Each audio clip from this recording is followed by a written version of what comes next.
January 25th, which means we're at the end of January. So we got an update. It has been an incredible January. I said my intention was to take it to the top, and to the top I took it. Like, this month has arguably been the best January I've ever had in the history of Januaries. I have so much I could share, but I want to share just a few quick passages. So, ooh, the wind. I thought about putting a hat on, but I didn't. So, I shared in the last video that two of the things that get me through the winter are hot tea and baths, which I've been doing a lot of.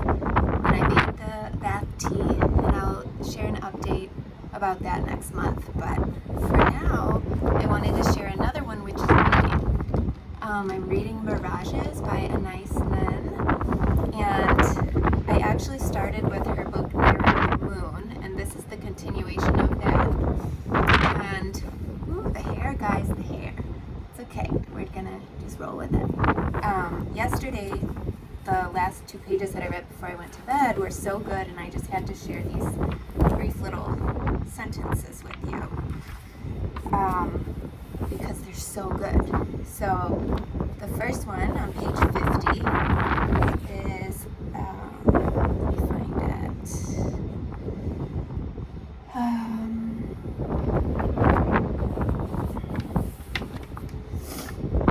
It says, when one stops demanding it, it comes.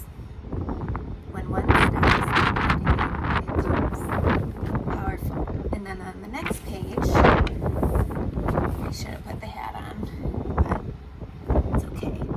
On the next page, it says, I don't remember where it was. Hold on one second. Oh, here it is.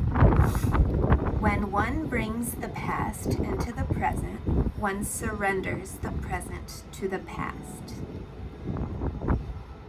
When one brings the past into the present, one surrenders the present to the past.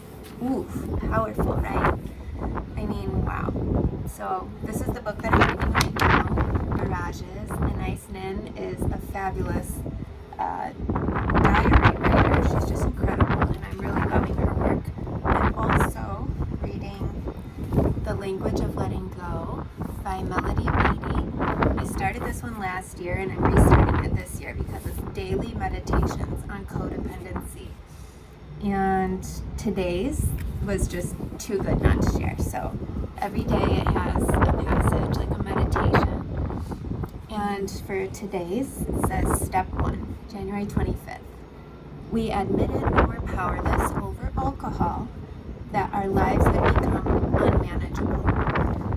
There are many different versions of the first step for recovering codependence.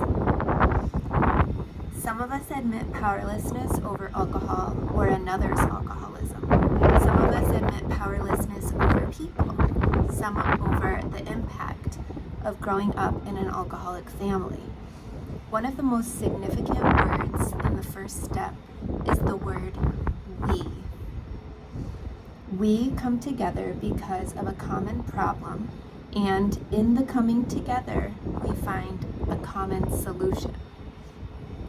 Through the fellowship of 12-step programs, many of us discover that although we may have felt alone in our pain, others have experienced a similar suffering, and now many are joining hands in a similar recovery.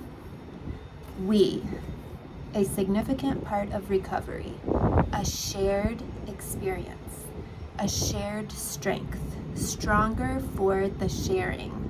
Ooh, I love that, stronger for the sharing. A shared hope for better lives and relationships. And then the little prayer that it gives at the end of the meditation is, today I will be grateful for the many people across the world who call themselves recovering codependents.